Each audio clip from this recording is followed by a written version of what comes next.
الرجیم بسم اللہ الرحمن الرحیم۔ عزیز طلباء السلام علیکم۔ امید کرتی ہوں کہ آپ سب خیریت سے ہوں گے اور اللہ تعالیٰ سے خیر و عافیت کے لیے دعا گوئے ہیں۔ تدریسی سلسلے کو آگے بڑھاتے ہیں۔ آج ہمارا تدریسی سلسلہ نمبر ہے تاریخ ہے ہمارے پاس 14 ستمبر 2020 اور دن ہے ہمارے پاس پیر کا۔ ڈائری نوٹ ڈاؤن کیجیے۔ باب پنجم ہم نے کل پڑھائی کی تھی، اخلاق و آداب کا سبق نمبر 2 صداقت کی، اسی کا تفصیلی سوال نمبر 1 اور 2 ہم لکھیں گے۔ اس کے ساتھ ہم ذہنی آزمائش کا سوال بھی یاد کریں گے۔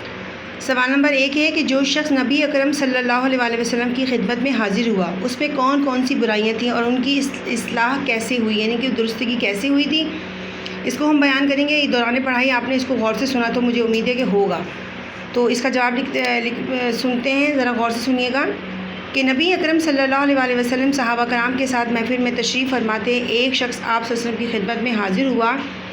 اس نے عرض کی کہ اے اللہ کے رسول صلی اللہ علیہ وسلم، مجھ میں 4 برائیاں ہیں، مجھ میں 4 بری عادات ہیں۔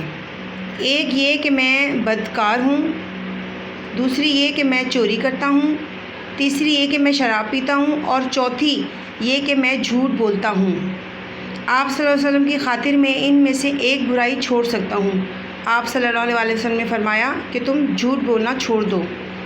اس شخص نے جھوٹ کو ترک کرنے کا وعدہ کیا اور چلا گیا۔ ترک کرنے کا وعدہ یعنی کہ چھوڑ دینے کا وعدہ کیا اور وہاں سے وہ چلا گیا۔ ان 4 برائیوں میں سے انہوں نے جھوٹ بولنے کی والی برائی کو ختم کرنے کا تہیہ کیا۔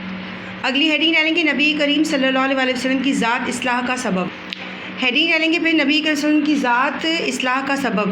جب رات ہوئی تو آپ صلی اللہ علیہ وسلم جب رات ہوئی تو اس کے دل میں، یعنی جو بدکار شخص تھا، جو شراب پیتا تھا، بدکاری کرتا تھا، جھوٹ بولتا تھا، تو اس شخص کے دل میں شراب پینے اور بدکاری کرنے کی خواہش پیدا ہوئی۔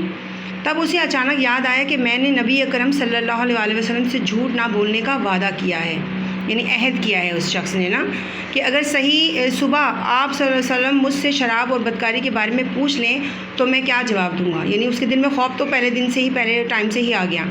سچ بولوں گا تو ان جرائم کی سزا ملے گی، یعنی جو اس نے جرم کیا ہوگا، جرم کی جمع جرائم ہے، اس کی سزا ملے گی۔ جھوٹ بولوں گا تو وعدہ خلافی ہوگی، یعنی وعدہ ٹوٹ جائے گا، عہد شکنی ہوگی۔ وعدہ خلافی مطلب عہد شکنی۔ پھر چوری کے ارادے سے نکلا تو یہی خیال آیا کہ صبح نبی کریم صلی اللہ علیہ وسلم کو کیا جواب دوں گا، یعنی تیسرے غلط کام کی طرف اس کا رجحان گیا، اس کے بارے میں بھی پھر اس نے یہی سوچا۔ یوں وہ اس گناہ سے بھی باز رہا۔ صبح ہوئی تو وہ آپ صلی اللہ علیہ وسلم کی خدمت میں حاضر ہوا اور عرض کیا کہ اے اللہ کے رسول، جھوٹ نہ بولنے کی وجہ سے مجھے دوسری برائیوں سے نجات مل گئی، یعنی میں اس سے بھی فارغ ہو گیا، مجھ میں وہ برائیاں بھی خود بخود الحمدللہ ختم ہو گئیں۔ آپ صلی اللہ علیہ وسلم نے اس کی صاف گوئی پر خوش ہوئے، اس لیے نبی اکرم صلی اللہ علیہ وسلم صداقت کے بارے میں فرمایا، یعنی سچ بولنے والے کے بارے میں فرمایا ہے کہ ترجمہ ہے کہ بے شک سچائی نیکی کی طرف لے جاتی ہے، اور بے شک یعنی کہ اس میں یہاں پر ہم لوگ الفاظ استعمال کریں بے شک کا، اس کا مطلب ہے کہ یہ جو باتیں جو بیان کی ہوئی ہیں یہ شک سے مبرہ ہیں، یعنی خالی ہیں، اس میں کوئی شک نہیں ہے، اور بے شک نیکی جنت کی طرف لے جاتی ہے۔ سبحان اللہ، بڑی بات ہے یہ۔ اگلا سوال نمبر 2 ہے کہ قیامت کے دن سچے لوگوں کو کیا انعام ملے گا؟ قرآن مجید کی ایک آیت کی روشنی میں جواب دیں۔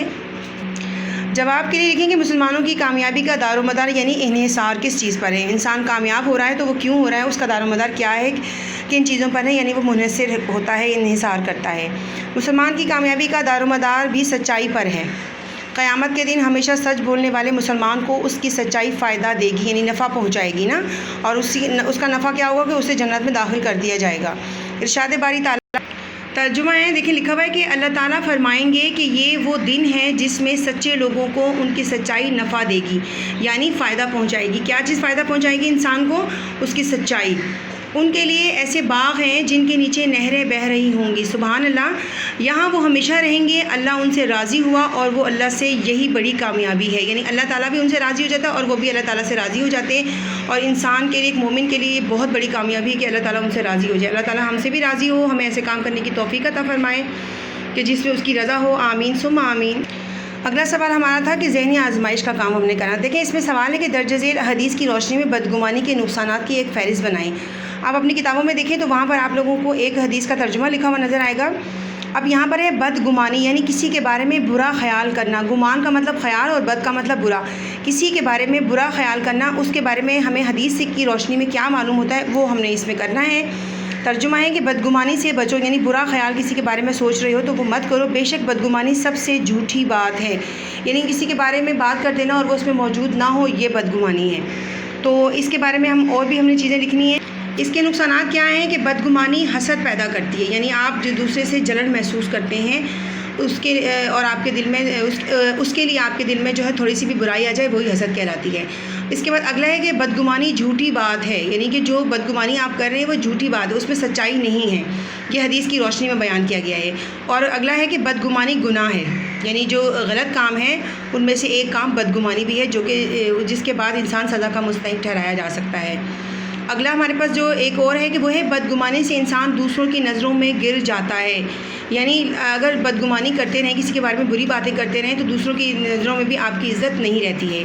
اسی طرح سے آخر میں لکھا ہوا ہے کہ بدگمانی اختلافات کا باعث بنتی ہے، یعنی باعث بنتی ہے۔ بدگمانی یعنی برا کسی کے بارے میں خیال کرنا، یہ اختلافات کو جنم دیتا ہے۔ اللہ تعالیٰ ہمیں ان چیزوں سے بچا کے رکھے اور اپنے نیک بندوں میں ہمارا شمار کریں، آمین، اللہم آمین۔ السلام علیکم ورحمۃ اللہ وبرکاتہ۔